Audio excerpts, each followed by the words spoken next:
Hey there folks, welcome to the BurningIceTech channel. Today we're going to be covering practice questions for the Microsoft SC-900 exam, which is also known as the Microsoft Security, Compliance and Identity Fundamentals exam.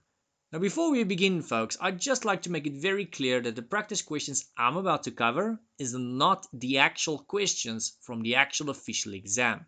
The practice questions I have for you folks do, however, cover the same topics and they will measure you on the same skills. So if you understand the topics in the questions that I have for you, then you're on the right path. You folks can, however, go and view the exam objectives and skills measured on the official Microsoft exam. If you're wondering how you can find that website, just go run a search for the exam code in a search engine of your choice, something like Google.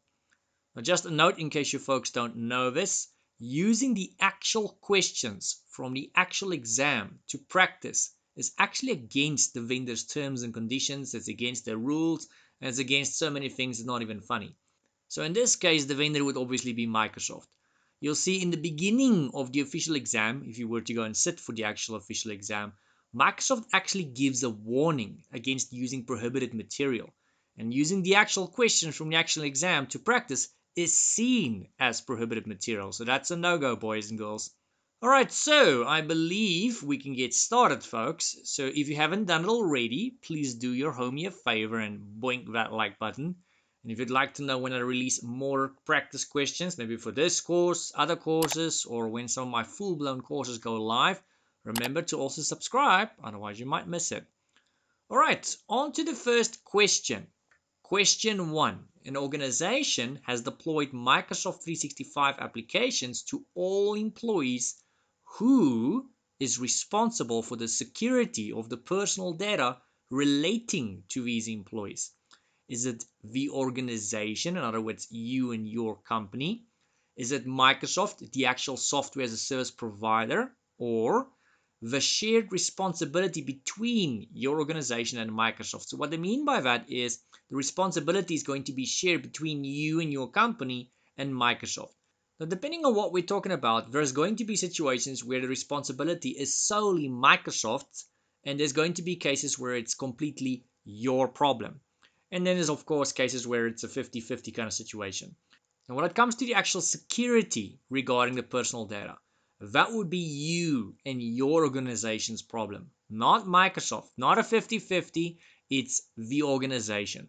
Now, yes, Microsoft is going to be hosting your data, they will be storing it, but they don't know what security do you want and to what extent do you want it, how do you want it configured, who needs to be blocked, who needs to be allowed, why, when, how. They don't know that. So yes, they've got a platform, they've got the tools, they've got the configurations, but you need to tell them what you want and what you need and why you need it, which is why it's the organization's problem. All right, moving on to question 2. Which of the following measures might an organization implement as part of the defense in-depth security methodology? If you guys watched the official SC-900 course that I delivered on my channel, you'll know that defense in-depth is security layers. So just like in real life, we've got multiple layers of security in our car, our home. So if you look at something like your home, that will be, for example, maybe a door or a fence or a gate. Maybe you've got some guard dogs, you've got some cameras, you've got some burglar bars, an alarm.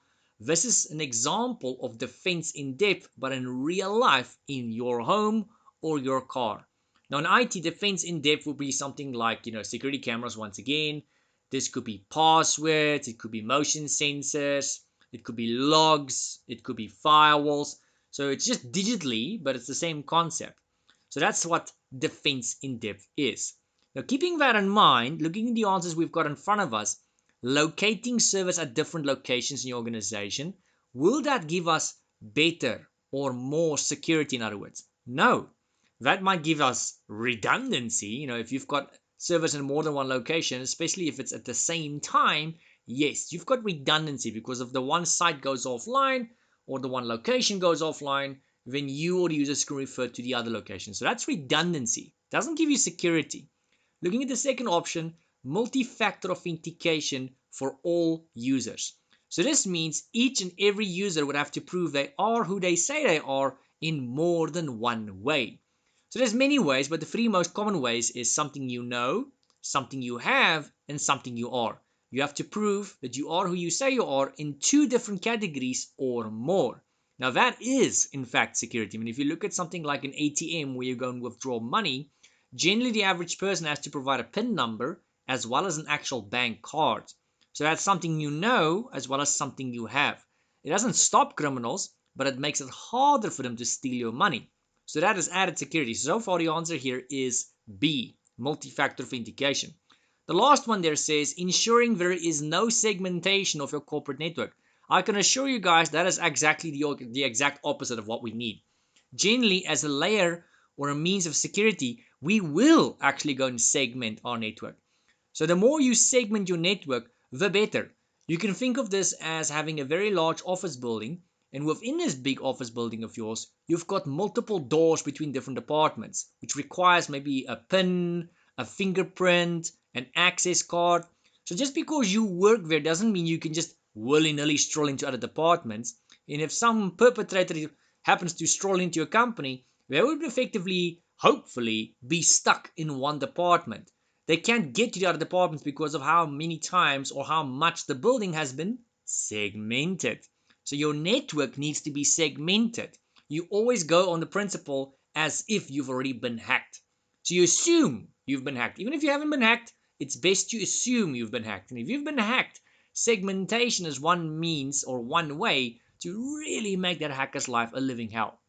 So the answer here, guys, is multi-factor authentication. All right, moving on to question 3. When browsing Microsoft compliance documentation, you have found several documents that are specific to your industry, whatever that might be. What is the best way of ensuring you keep up to date with the information they contain? So it is one thing to actually find information, but we want to know what is the best way to keep up to date. So that's a key sentence there, guys. So the first answer there says save the documents to your My Library. And so far I'm keen to think that's the answer here. The third one says print each document so you can easily refer to them. Now, yes, you'll have the documents then, but that will not keep you up to date because once it's printed, it's kind of stuck in time if you think about it. You'll have to go back to the portal from time to time and reprint the documents. Nobody wants to go and do that. So far the answer is still the first one. The last one says download each document. Now, in my opinion, that's pretty much the same thing as printing them. It's stuck in time. So if you would want to have a new version, you're going to have to go back and download it ever so often, just like printing it ever so often. So our answer here, folks, is save the documents to your My Library. So not only do you have the documents, they will in fact actually keep themselves up to date when they're in My Library. How about them apples? All right, moving on to question 4, folks. A colleague has asked you for help in locating compliance and regulatory information relevant to your specific industry. You want to provide one link that'll provide all the information they might need. Which Microsoft link should you send? Now, I can guarantee you guys you're going to get questions about this specific topic in the exam. The topic here is Service Trust Portal, which happens to be the answer here. So if you, one of your users, one of your clients goes to the Service Trust Portal, I encourage you guys to go and check it out or to go around and search on Google for it. You will find it's actually a very nifty little portal. It's got links to all kinds of documentation, regulatory information. So you can literally just go and specify which country you're from, what kind of industry you're from, what it is you do, and it's going to very accurately give you the regulatory information that you need for your industry, your client's industry. And this is just really cool when it comes to you complying or your client complying of some sort of rules and regulations or laws, whatever the case might be. All in all, an amazing place to go and check out, guys. If you're not familiar with it, definitely something you should go and check out. Anywho, moving on to question 5. What type of security risk does a phishing scam pose? So yes, phishing is spelled like that in case you're wondering. So for the folks that's not familiar with phishing, if you haven't watched my video, that is when we're phishing for information or phishing for something sensitive in nature, like a username, a password, bank account number, credit card number, anything of value really. So if I'm phishing, for something of value, is it an ethical risk, a physical risk, or identity risk?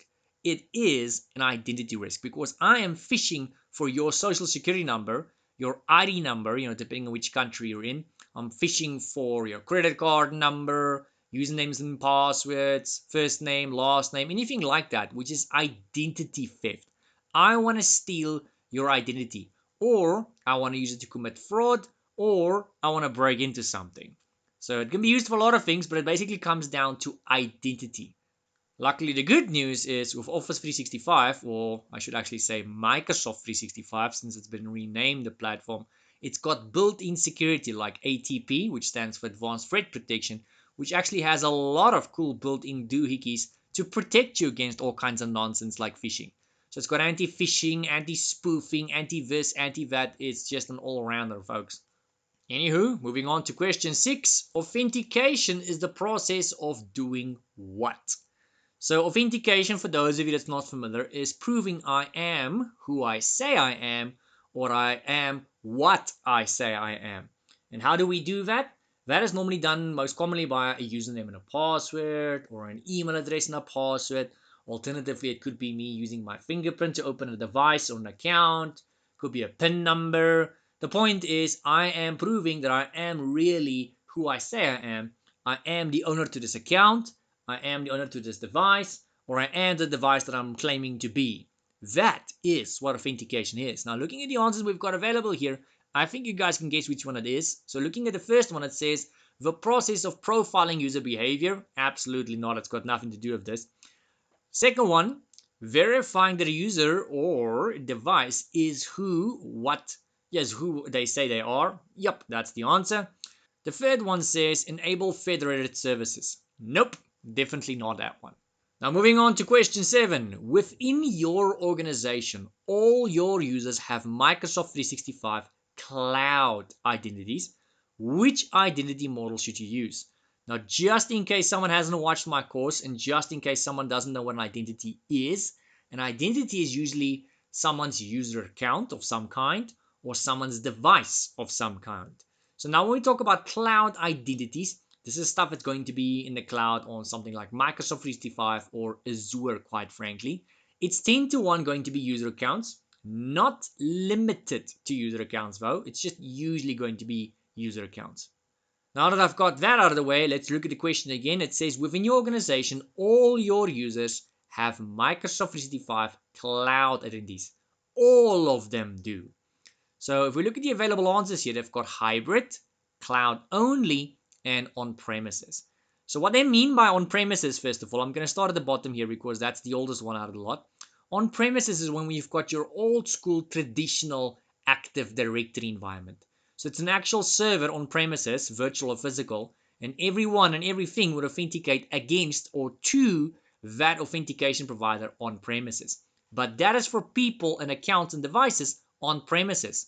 The question states very clearly everyone has got accounts completely in the cloud. Now, cloud only is actually our answer here. That's when you've got everything completely in the cloud, which actually is what the question is about. The very first one there, it says hybrid, is when you've got an Active Directory on premises and at the same time you've got one in the cloud, and you or the company or the client has now synchronized these two Active Directories of one another. So you can go make accounts on premises and they'll synchronize into the cloud. You can make them in the cloud and they'll synchronize back down to on premises. It's a potato situation. One of the benefits is people can be on premises as well as in the cloud. But in a situation where all the people are in fact in the cloud, which is very rare I might add, but that's what the question is about, then you don't actually need a hybrid Active Directory. So my answer would be cloud only. But in reality, hybrid would work just as fine. It's just stupid to go run hybrid because you're going to be paying for servers on premises to maintain them when you don't actually need them. But it doesn't mean it will not work. It will still, in fact, work, in case you're wondering. The answer just logically makes more sense to be the one that says cloud only. All right, moving on to question 8. After hearing of a security breach at a competitor, you want to improve identity security within your organization. What should you implement immediately to provide the greatest protection to user identities? So we already know identities is user accounts or devices. In this case, it's definitely user accounts because they literally say user identities there at the end. What can we do to provide greatest protection? So they're not asking what provides protection. They want to know what provides the greatest protection here. Now, so far, I'm inclined to think it's the first one that says multi-factor authentication because that does improve security. So that means you already had security, just going to go and ask more extra additional security on top of that. So the user is not just going to have to prove they are who they say they are. They will have to do it in more than one way now. Looking at the second option there, it says require biometrics for all sign-ins.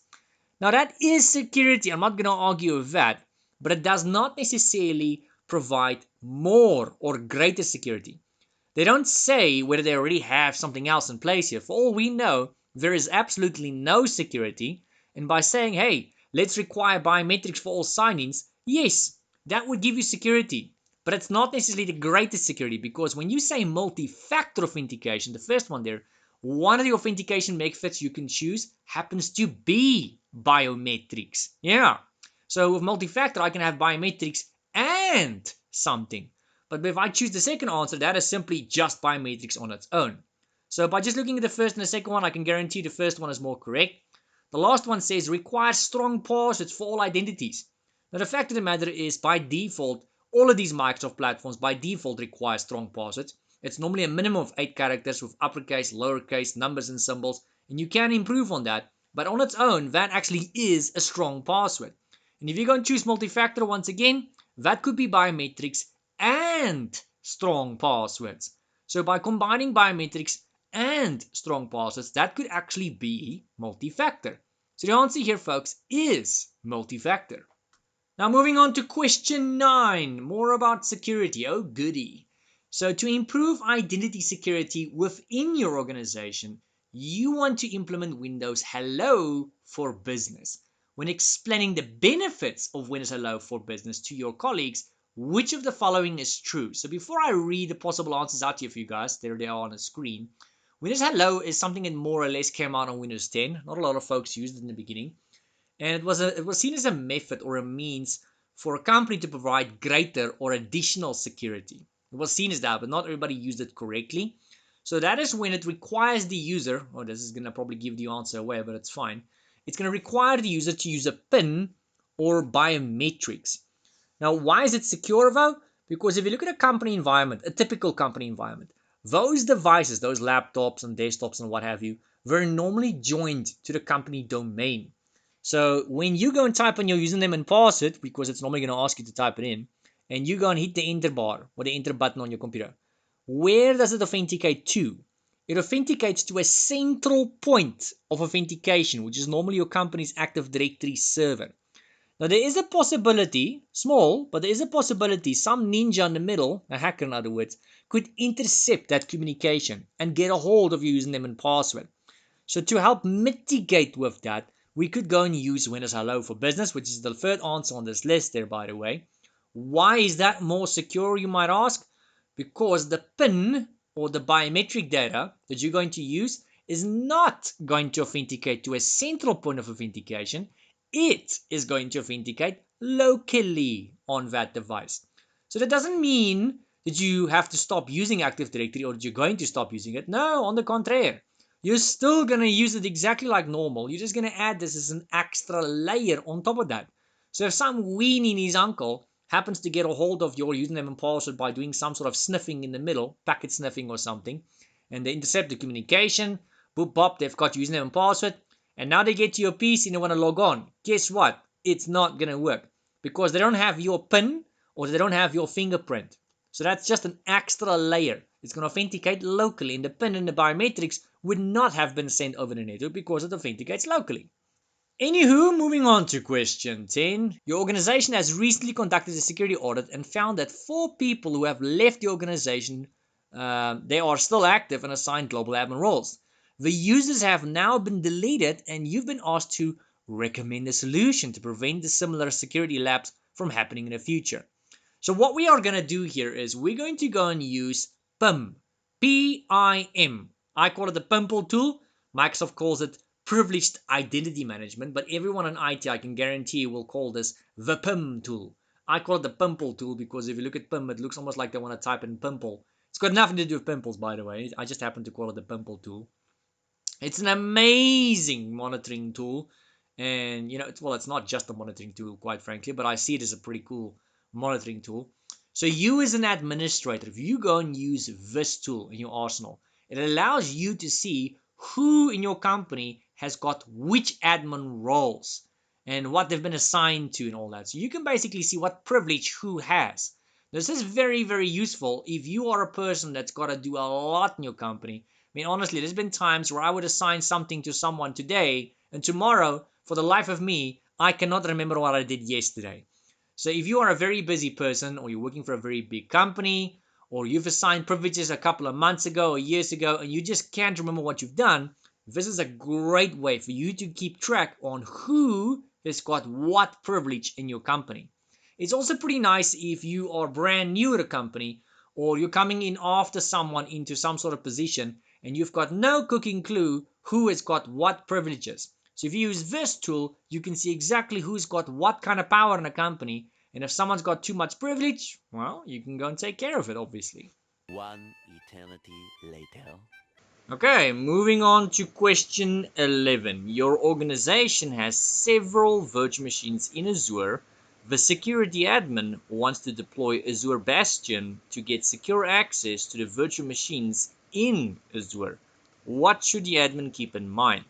So here we've got the available options. The first of which is Azure Bastion is deployed per virtual network. Second one says Azure Bastion is deployed per subscription.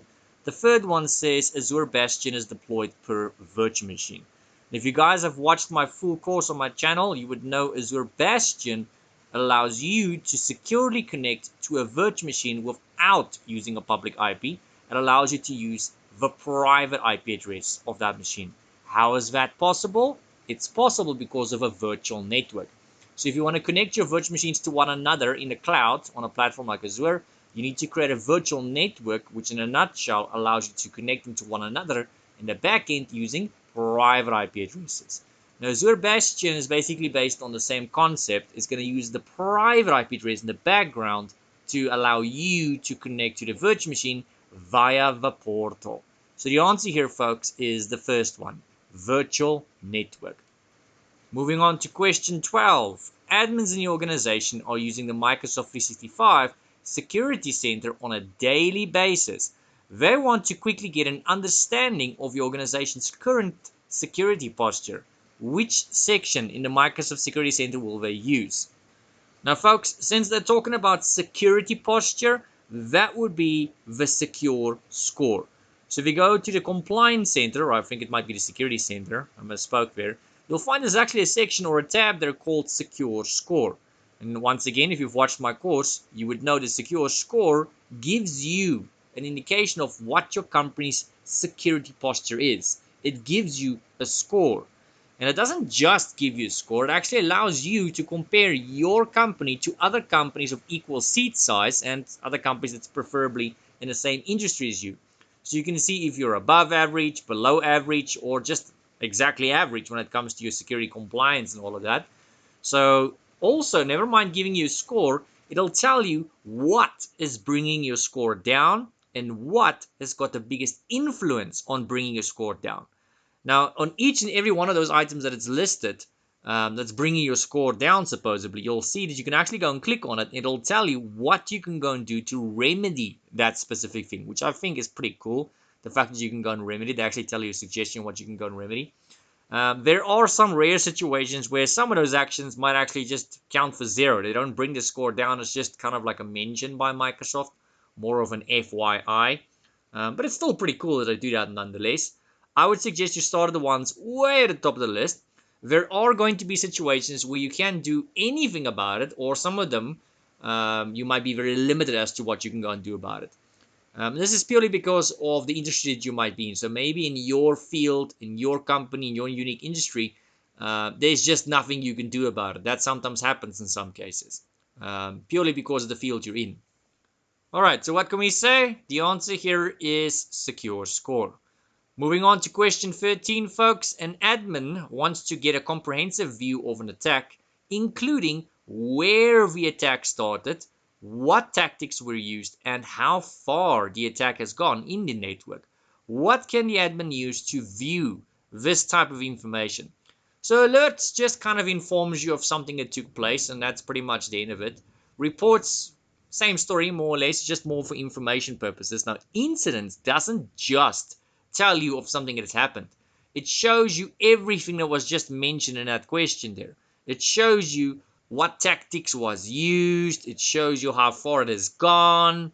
All of that kinds of jazz. So our answer here, folks, is going to be incidents. It's a little bit more in depth. It's going to give you way more detail. Now, looking at question 14, which part of the concept of know your data, protect your data, and prevent data loss addresses the need for organizations to automatically retain, delete, and store data and records in a compliance manner? So, would that be know your data? Would that be prevent data loss? Or would that be govern your data? The answer here, guys, is going to be govern your data. Govern your data generally comes down to protecting your data. And for the most part, it consists of using retention policies, archiving policies, data loss prevention policies. And considering at the end of the question, I mentioned retain, delete, and store data, that is all about governing your data, controlling it, controlling how it gets stored, where it gets stored, for how long it gets stored. That is what governing data is all about. So your answer here is going to be govern your data. Now, taking a look at question 15, within the organization, some emails are confidential and should be encrypted so that only authorized users can read them. How can this requirement be implemented? So the answers we've got available is use the Content Explorer, use sensitivity labels, and use records management. So the answer here, folks, is going to be sensitivity labels. So one of my personal favorite things about sensitivity labels, never mind protecting information, is the settings you apply to emails and documents. It's not just for emails, by the way. The settings you apply actually goes with that document. So yes, while information is within your 365 environment or within your company, it is protected by the policies and security and all that kinds of stuff you've currently got in place. But what if you need to allow certain documents and files to leave your company? What security does it have then? There's usually none. But if you've got sensitivity labels, that security that's been applied to that document, something like encryption, would actually go along with that document. So it's not just encryption, that's just the most common thing we tend to use. It could also be other things. It could just be to go and imply a watermark, for instance. That's just an example. So it can actually be a lot of things. So if you look at an email, if I go and use a sensitivity label, I can go and choose a label that is called whatever. You can actually call it whatever you want to go and call it. So I can just call it banking information. And as soon as you click on a label called banking information, it's going to go and apply certain security that is applicable to banking information. And that would normally be to go and encrypt the email and that kinds of stuff. So yeah, you can go and make a whole bunch of labels. Each and every one of them has their own unique settings and their own unique purpose depending on what kind of mail you're sending or depending on what kind of document you're working on. So this actually really gives the user the flexibility to simply just go and choose the label that they feel is suited. And once they choose that label, the relevant settings will automatically apply and will go with that document or go with that email. All right, and here we've got question 16. Your organization uses Microsoft Teams to collaborate on all projects. The compliance admin wants to prevent users from accidentally sharing sensitive information in a Microsoft Teams chat session. What capability can address this requirement? So right off the bat, I'm going to give you guys the answer to this one, and I'm going to explain why. So the answer here is DLP policies. In other words, data loss prevention policies. I absolutely love this option in 365. Why? Because these days, even if you have as little as just 1 or 2 users, it is physically impossible for us IT people to hold these people's hands and keep an eye on absolutely everything they do. There's going to be times that these people are going to do stupid stuff. They're going to share stuff outside the company, either accidentally or maliciously. And when that happens, there's nothing we can do about it. We're not going to know about it because we cannot keep an eye on absolutely everything these people do.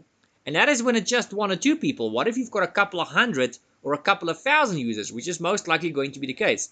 There's absolutely no freaking way you can keep an eye on what these people does. That is where data loss prevention policies comes into play. If you'd like to know more about this topic, feel free to go and watch the actual full course video. where I don't just explain the topic, but I actually give a demo on how you can go and configure these policies and what they actually do. But it basically comes down to conditionals, conditions that needs to be set, and these conditions are conditions that needs to be met, and actions that's going to take place. So a condition needs to be met, and this could be something like a credit card number. So if someone in your company tries to share a credit card number via a Teams chat, via Teams channel, via OneDrive, via SharePoint, via an email, you get to choose which platforms it needs to apply to, and by default it applies to all the platforms, quite frankly. But you can go and exclude some of these platforms, or only include certain sections of those platforms, or exclude certain platforms, to a certain extent. It's your choice. You've got full flexibility. Now, whatever you go and choose, what's going to happen here is whenever someone tries to share that item now, in this case a credit card number, something is going to happen. So if someone shares a credit card number within the company, maybe nothing happens because the condition has not been met. We're allowed to share it amongst one another within the company. But as soon as they share the credit card number outside the company, or at least try to, a condition will be met, which means an action is going to kick in, and that action can quite frankly be a lot of things. You as the administrator can go and specify what it should be. It could be something as subtle as just displaying a nice friendly message saying, hey, sir or madam, you're in violation of one or more DLP policies, and then it'll go and list which ones and why and all that kind of stuff. Or it could display a message and block you, and you're gonna have to click on override. Or it could display a message and block you, and you're gonna have to click on override, but you're gonna have to first give a business justification as to why you're overwriting. Or it could just full out block you. There's a lot of options you can go and play with. At the end of the day, my suggestion would be just block the users because that's safer. But I'll leave that in your hands. If you'd like to know more about this topic, just go watch the full course video, guys. All right, and then moving on to question 17 here. Due to a certain regulation, your organization must now keep a hold of all documents in a specific SharePoint site that contains customer information for 5 years. How can this requirement be implemented? So we're definitely going to look at sensitivity here, but what you'll notice here in the 4 available answers is we've got a sensitivity labels and we've got sensitivity policies. Now, some of you guys might argue and say, but isn't that the same thing? Yes and no. So if you look at something like a policy, a sensitivity policy, that is something you would apply to something like a SharePoint site. That means everything within that SharePoint site will be protected in the same manner with the same settings. But if you would like to protect only one item within the SharePoint site, then you would use a label. So the labels are for specific files and documents. It's per document, per file. So if everything in that site needs to be applied with some sort of policy, but it's different ones, then you're probably going to go and use a heck of a lot of labels, each of them having different settings.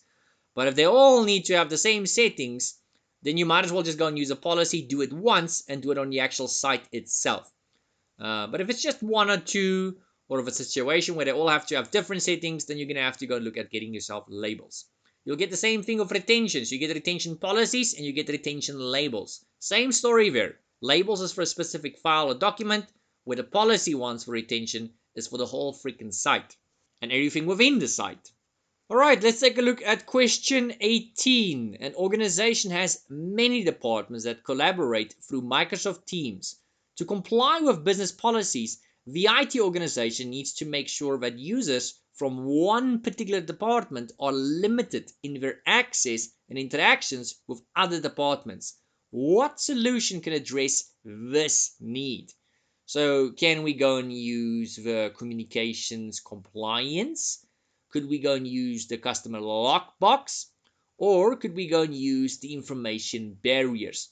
In this case, we're going to use information barriers. I'm not going to go too deep into explaining the other available answers there because I happen to know that the next couple of questions I'm going to present you guys with, that those are going to be the answers to some of those questions. And then we're going to obviously explain those in those specific questions. So information barriers is a means or a way for us to basically block people in various departments to go and communicate with one another. It's not the only thing we use it for. So an example I can give you guys is, imagine there's 3 or 4 companies. We can call them company A, B, C, and D. And all 3 or 4 of these companies are underneath the same umbrella for a much bigger company, which you can call a parent company. Now, each and every one of these smaller companies, the users within each of these companies would ideally only like to talk to one another and communicate and collaborate with one another. So that's not always for security. It's simply just because they don't need to talk to the users in the other companies. Those other companies have got nothing to do with this specific company. So if I'm working for company A and I go and type in someone's email address or start typing in names into my Outlook or my Microsoft Teams, I don't want to see people popping up from other companies I don't know. Those companies have got absolutely nothing to do with my company and what I do. I want to see the people in my company. So if I start typing in the name Joe, I only want to see Joes from my company, not other companies, because it's got nothing to do with me. So yeah, I suppose you can go and use it to go and block people from talking to one another for whatever security reason you might have, however weird it might be. But for the most part, I've seen companies just use this just to avoid confusion and just to make people's lives a little bit easier. So that's the main purpose between information barriers. This could also be, within the actual company itself. So within the company itself, you can block people from various departments from just being able to communicate with one another. Once again, the reason behind that, I don't know. So that's going to depend on you and your unique company. Alright, moving on to question 19. A customer has identified an issue that requires a Microsoft engineer to access the organization's content to determine the root cause and to also fix the issue. Now, to protect the organization, the engineer shouldn't be able to access content and perform service operations without explicit approval. What capability can address this requirement? So to summarize this question, we're sitting with a pickle at our company. It's a bit of an issue we have. And to solve this issue, we need an engineer from Microsoft to lend us a hand. He or she needs to assist us. Now, even though they need to assist us, and even though this stuff might be hosted on their platform, they should not by default have access to the resources, what we're saying. So yes, that is possible in case you're wondering. Even though the stuff is hosted on Microsoft's platform, their cloud platform, their service, that does not necessarily mean they can go and willy-nilly stroll in there and do whatever they want. Absolutely not.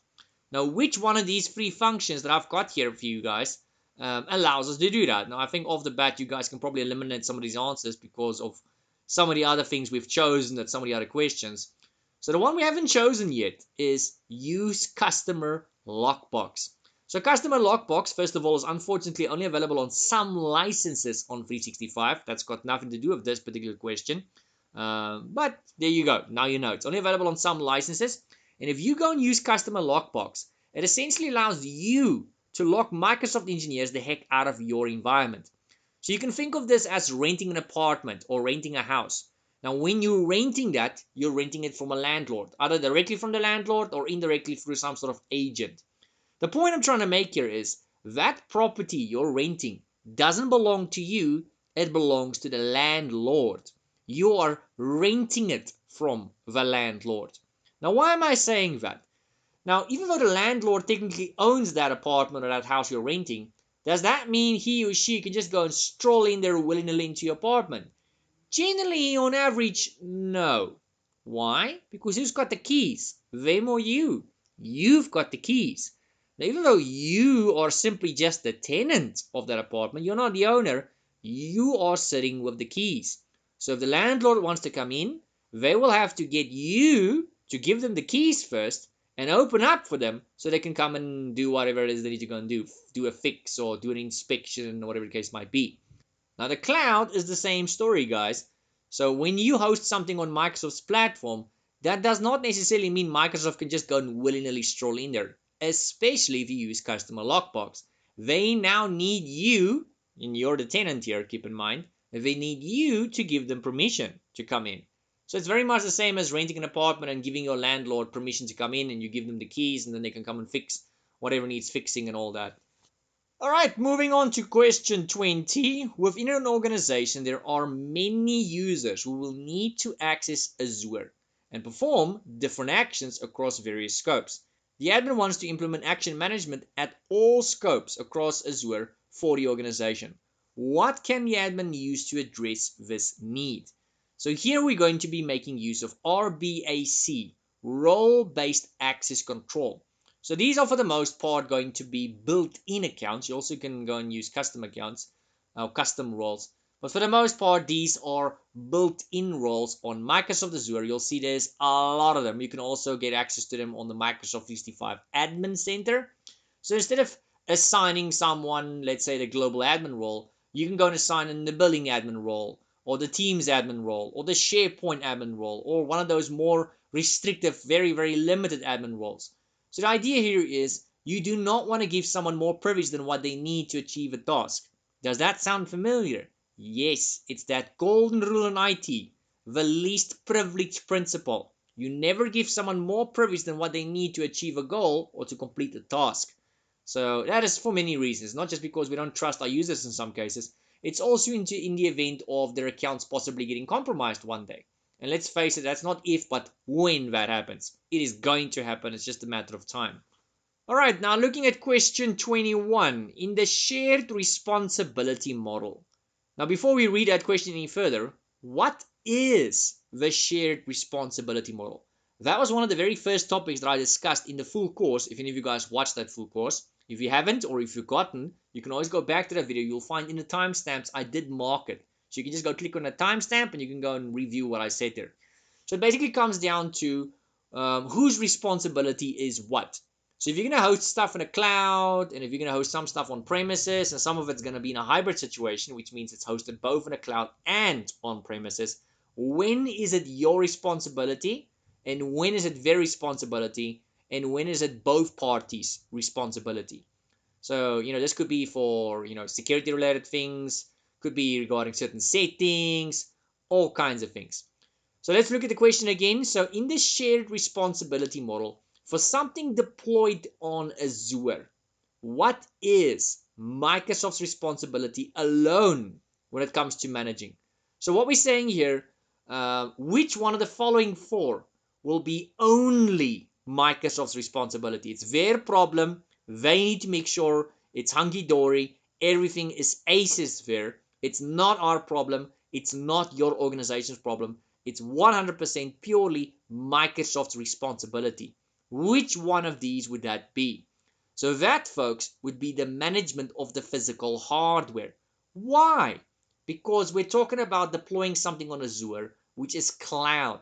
That means it's on Microsoft servers. One of the few things we can absolutely not see or touch is the actual physical hardware. Microsoft does that. So the actual servers and data centers and stuff that's hosting everything for us, that is inaccessible to us as the public. You cannot see it, you cannot touch it, and what you can configure on that is just digital, and it's very limited. So that is Microsoft's responsibility. They need to make sure they've got the latest of the latest, the best of the best, and they need to go and make sure they maintain it from time to time and replace things as they break down, that kinds of stuff. It is not our responsibility. All right, folks, moving on to question 22 here. When a user signs into the Microsoft Azure portal, he or she is first what? So in other words, what happens first when someone signs into the Azure portal? Now, what they're actually asking us here is not just applicable to the Azure portal, quite frankly. This happens when you sign into your laptop, your desktop, your phone, your tablet, a website like Facebook, Instagram, Twitter, YouTube. What is the first thing that happens when you sign in? That, folks, would be authentication. In other words, authenticated. That is the first thing that took place here. What is that? That is when you prove that you are who you claim to be, or that you are what you claim to be. In this case, we're claiming we are who we claim to be. I am who I say I am. This could be to provide a username and a password. It could be an email address and a password, possibly a PIN, maybe a fingerprint, facial recognition. All of those are accepted forms of authentication to prove that I am indeed the owner to this device, or that I am indeed the owner to this account, whatever it may be. And then we've got question 23. The process of verifying whether a specific resource can in fact be accessed by a user who has signed in is called what? So this is not someone that has already logged into something. Could be a device, could be an account. So the previous question, we were asking you guys, what is it called when someone signs in? What is the first thing that happens? Now in this case, that thing probably took place already because they just said the person has signed in already. So we can already rule out the second answer that it says authentication because they said the person has already signed in. So once the person has signed in, and if he or she or it tries to gain access to a specific resource, what is that called? That, folks, is called authorization. You can think of that as step 2. It's not really what it's called. It's just a fun way for me to think of it. So you can think of the authentication we spoke of in the previous question as step 1. Step 1 almost always takes place. Step 2 doesn't always take place necessarily. So step 1 is to first check if you are indeed who you claim to be, or if you are indeed what you claim to be. And once you've proven you are who you say you are, then maybe authorization will take place, where it simply goes and checks what you've got access to. So you've proven you are who you claim to be, but now the system wants to check what do you have access to as that specific person or as that specific device. So it's basically checking your privilege. So in my case, it might say, oh, shucks, you're just a trainer. Therefore, you only have access to slideshows and manuals and labs and whatever you would expect a trainer to have access to. Or it could see that I'm an administrator. And it could be like, oh, shucks, okay, sorry, you need to have access to absolutely everything because you're the administrator. So that's just an example. I'm thumb sucking here, of course. Anywho, talking about thumb sucking, moving on to question 24. What can you use to provide a user with only a 3-hour window to complete an administrative task? Now, that's a pretty interesting one. So we've got multi-factor authentication. We know already that is to prove in more than one way you are who you say you are. But that doesn't allow me as the administrator to control how long someone has access to a resource. It doesn't do that. Then we've got PIM, that pimple tool we spoke of previously in this video. That is probably going to be the answer here. We've got compliance policies, which we can go and use, to go and enforce certain rules and stuff on people's devices, but that's not going to apply when we talk about 3-hour rules. We've got retention policies. You get retention policies, you get retention labels, which effectively allows us to go and choose in a nutshell how long something needs to be retained. That's normally going to be something like an email or a document. Once again, it has nothing to do with the actual question here. So our answer here, guys, is the pimple tool, known as PIM, Privileged Identity Management. There's a lot of things you can go and do with that tool, and I believe we did actually cover it in this video already. So one of the few things you can go and do with that tool is, I can give someone access to a certain resource, but I have the ability to go and say, you know what?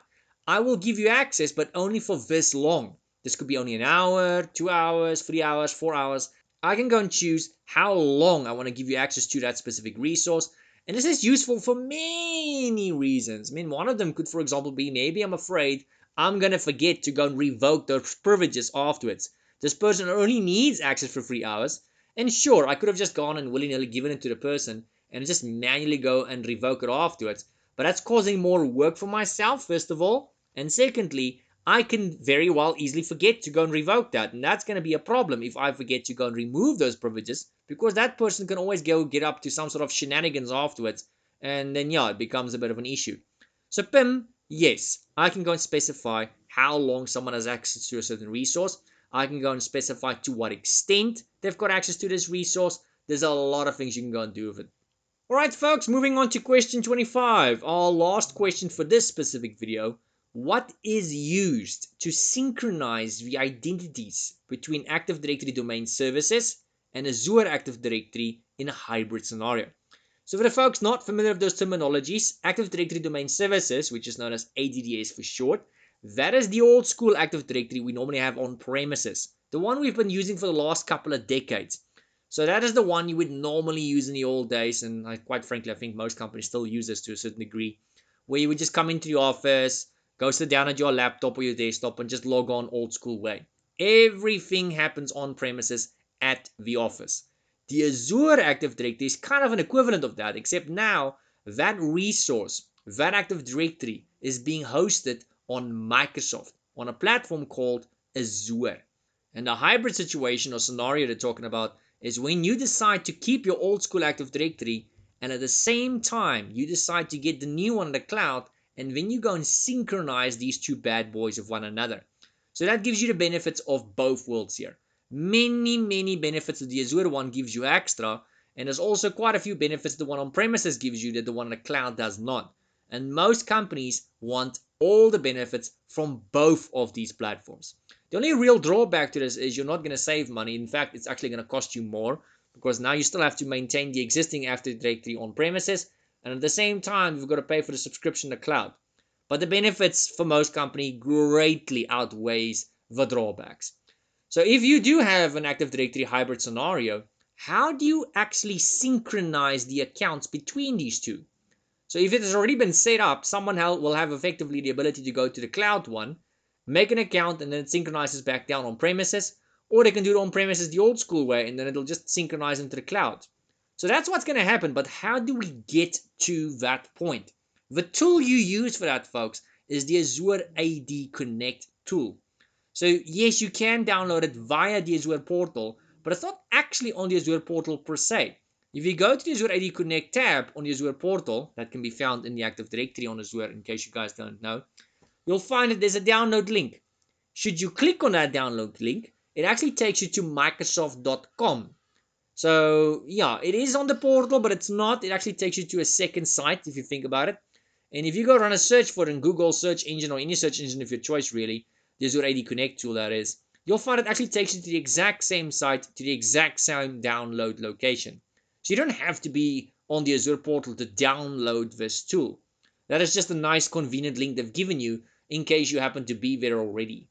Alright folks, there you go. There is 25 questions on the SC-900. It covers a lot of the skills measured in the exam and a lot of the objectives for the exam.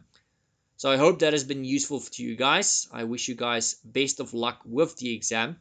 If you'd like to know more about some of these topics, please feel free to go and watch the full course video on my channel. You'll see it's about 4 to 5 hours long, that video. But it does cover the full course. So yeah, that's why it's so freaking long.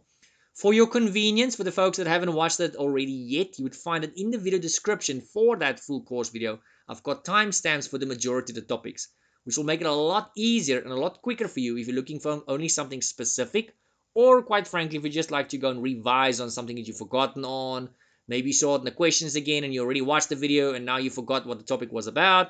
So yeah, just go and make use of those timestamps. It took me forever to put them in there, so you might as well go and make use of them. Well, folks, with all of that being said, if you haven't done it already, please remember to give the video a boink. You know, that means the like button. And if you'd like to know when I release more practice questions for this course, other courses, or quite frankly, just full courses in general, then yeah, well, subscribe. Otherwise, you might miss it. And then one last point I want to mention before we call this to a close, just a special thank you to the Patreon and PayPal sponsors this channel.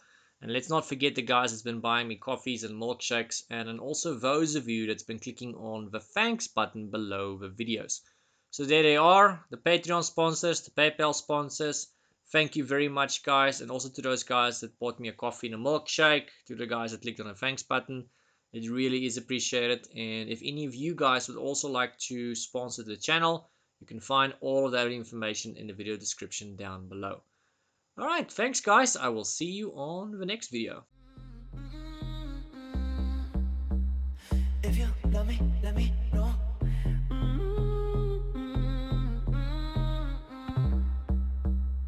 If you don't, then let me. Hey.